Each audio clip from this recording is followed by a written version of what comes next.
quick tour of the lab, video style instead of pics. Got my boss out here. When I'm ready to get busy with the boss action. Then we have my duo here when I'm going into yeah, YouTube Live. Little bass right there.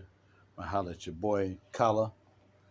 I got my rack right there. We got a few things down there, mostly for mic pre's and preamps. You got Phoenix Audio down here for bass, Claret, got Sapphire and a Yamaha MR16 CSX. The same thing I have over here. The same interfaces I have there.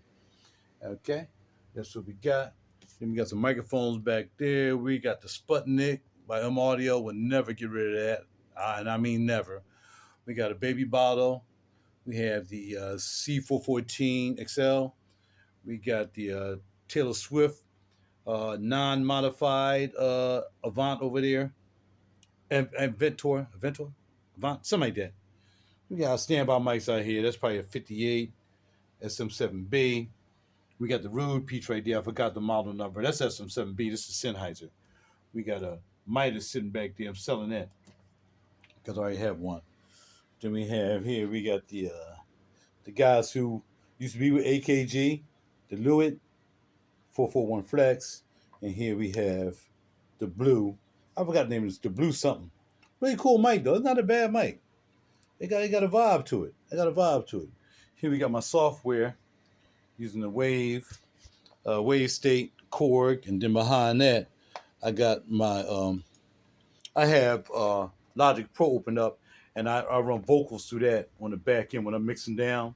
I set up 4 channels so I can put 4 channels or whatever I want in here, and I can mix down, adding like a mic or a guitar. I can use the effects inside Logic. Someone told me to try that because I was trying to do some other stuff with it. Wasn't quite working. Cool Jazz Pocket Master for the guitar. Yeah, I got my mixers, been having them forever. The Ramza, WRDA7s. Holla at your boy, 64 channels, 32 channels on each, 16, plus more channels on the back end. Got a reverb channels, and, handle all the reverbs and all that stuff. And then we have, actually it's the digital channels. Got my master link coming in there. One wants to do the master link. Here we have an SSL Evo 4. Right there, we got SSL 2 Plus with the 4K switch. Here we have our Behringer. It just sits here because it looks cool up here. So I'll leave that up there. And then we have my Kai Play. Got sounds in this, not just controller. Surface controller for the Pro Tools. It don't work well with the Pro Tools. That's Behringer for you. Got my Personas, my headphone amp, and all the good stuff. On the floor down there, we got the KO2, which I may be selling. MBC1, not selling. Holla at your boy. Get back over here. There we go. And we got the collar speakers up there. We have the JBLs. I've been having them for years and years and years. And then we have the audio engines over there. So I got 3 sets of monitors to hear what stuff's going to sound like, no matter how we do it on the Holla at your boy. You know what I'm saying? Bars, what? All right, hold on. I got to do another. My hard drive is acting funny, man. I got to do dish utility on it because when I started up, the mouse started trailing all over the place, man. I get mice trails. I'm not sure what's going on, so I had to open up in another operating system just so I can get around to basically doing first aid on the Snow Leopard, which is what I'm using for Pro Tools because I need updated Pro Tools. I need Pro Tools 12 to run with Capitan. Sorry, I don't need super duper Pro Tools to do great songs. You can have the greatest Pro Tools ever, Petrol, and still can't make a decent song. Now, I'm about the results, and that's what I do.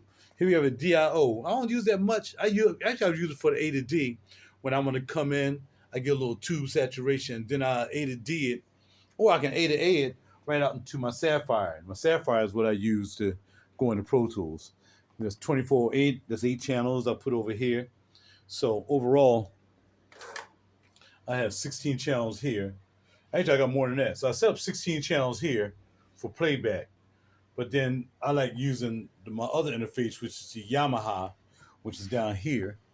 Yamaha, because y'all don't know anything about the Yamaha Steinberg, got them nice crystals in it. Even better than some of them crystals, some of them preamps you guys spend all that money on, or even your budget preamps. Nowhere near Steinberg. You know why I know that? Because all these are Steinbergs. RME, Steinberg.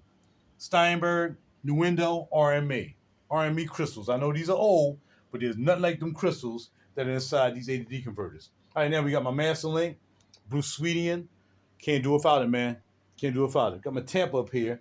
I can use this for a mic pre, but I decided just to use it as an instrument to come back in so I can add a little compression to it. Maybe I can run the bass through there, even though the bass runs, I run the bass through the 60X because that's made for basses. Here I have two of the RNCs, really nice compressors. Grabbed them from a man, and the DBX60 I grabbed from Dan. I got the Volt here. Haven't used that. You got the vintage mode. I'm gonna run something through it when I find some more stuff to run through it. I keep my tracks count real simple. You know what I mean? My track count is usually like 8 grounds of background at the most. I bust them into 2 tracks, and then bam, I ain't trying to do individual tracks. I do all the individual mixes inside, and then I bust it to 2 and bring it out, and I might run it through an EQ. Or I might EQ it inside Pro Tools, or I might EQ it in my mixer. But I do want to get an EQ that I'm going to get like a nice little analog thing now. I can put 2 of those in there. I have another one sitting over there, as you said. But no, I use that. I got a guitar running through this right now, and I got the bass running through the Lindell. And then my mix, when I master my